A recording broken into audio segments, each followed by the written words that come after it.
सोनामुखी, हरड़, मुलेठी जैसी अनेक जड़ी बूटियां और हजारों वर्षों का प्राचीन आयुर्वेदिक ज्ञान इस एक बोतल में समाया हुआ है। कायम टैबलेट, आपकी खुशियों का साथी। मैकाले ने हमारे आत्मविश्वास को तोड़ दिया, हमारे भीतरहीन भावना का संचार किया। मैकाले द्वारा किए गए उस अपराध को 1835 में जो अपराध किया गया, 2035 10 साल के बाद 200 साल हो जाएंगे। और इसलिए आज आपके माध्यम से पूरे देश से एक आह्वान करना चाहता हूं। अगले 10 साल में हमें संकल्प लेकर चलना है कि मैकाले ने भारत को जिस गुलामी की मानसिकता से भर दिया है, उस सोच से मुक्ति पाकर के रहेंगे। पीएम मोदी के इस भाषण के बाद देश की शिक्षा व्यवस्था और सोच को लेकर एक बार फिर मैकाले मानसिकता चर्चा के केंद्र में आ गई। प्रधानमंत्री मोदी देश की नई पीढ़ी को इसी मैकाले मानसिकता से बाहर निकालना चाहते हैं और राष्ट्रीय शिक्षा नीति एनईपी इस बदलाव का मुख्य माध्यम बनेगी। लेकिन सवाल उठता है कि आखिर ये मैकाले मानसिकता है क्या, जिससे देश को बाहर निकालने की बात की जा रही है। इसे समझने के लिए सबसे पहले ये जानना जरूरी है कि मैकाले कौन था और उसने भारत की शिक्षा व्यवस्था में ऐसा क्या बदला जिसका असर आज तक दिखाई देता है। लॉर्ड मैकाले का पूरा नाम थॉमस बेबिंगटन मैकाले था। उन्हें भारत में अंग्रेजी शिक्षा प्रणाली का जनक माना जाता है। साल 1834 में मैकाले को गवर्नर जनरल की काउंसिलिंग में कानूनी सदस्य के रूप में नियुक्त किया गया। शिक्षा के मामले में ब्रिटिश शासन के अंदर उनकी पकड़ बेहद मजबूत थी। मैकाले ने 2 फरवरी 1835 को भारत की शिक्षा व्यवस्था को लेकर एक महत्वपूर्ण दस्तावेज लिखा, जिसे मैकाले का मिनट कहा जाता है। इस स्मरण पत्र को गवर्नर जनरल विलियम बेंटिक ने स्वीकार कर लिया। यही फैसला आगे चलकर भारत की पूरी शिक्षा नीति की दिशा बदलने वाला साबित हो गया। ब्रिटिश सांसद थॉमस बेबिंगटन मैकाले ने भारत को अपनी जड़ों से उखाड़ने के लिए एक बहुत बड़ा अभियान शुरू किया था।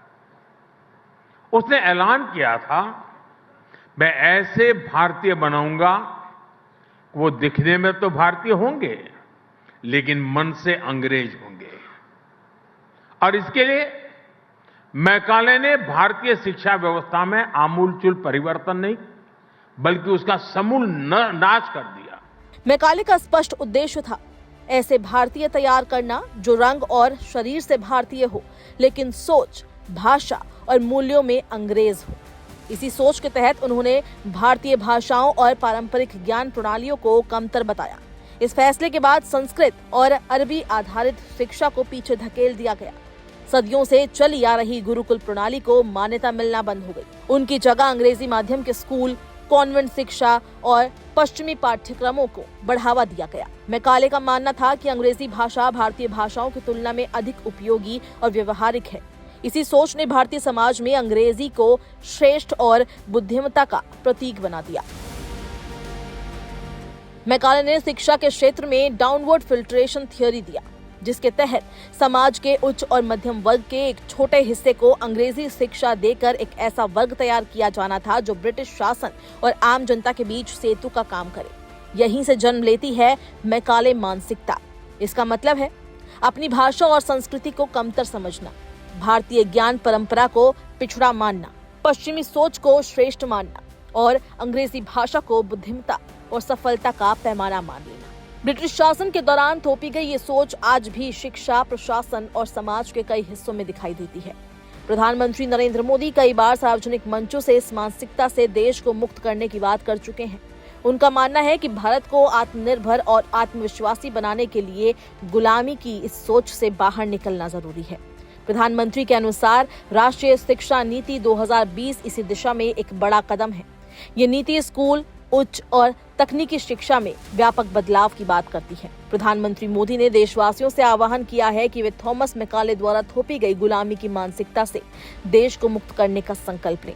पीएम मोदी ने कहा था कि 2035 में मैकाले के शिक्षा संबंधी फैसले को 200 साल पूरे हो जाएंगे उन्होंने देश से आग्रह किया कि अगले दशक में इस मानसिकता से पूरी तरह बाहर निकलने का संकल्प लिया जाए। मैकाले मानसिकता केवल शिक्षा से जुड़ा मुद्दा नहीं है, बल्कि ये सोच और आत्मविश्वास से जुड़ा सवाल है। प्रधानमंत्री मोदी और केंद्र सरकार का मानना है कि राष्ट्रीय शिक्षा नीति के जरिए देश अपनी जड़ों से जुड़े रहते हुए आधुनिक और सक्षम बन सकता है। आने वाले वर्षों में ये साफ होगा कि ये बदलाव भारतीय शिक्षा और समाज को किस दिशा में ले जाता है।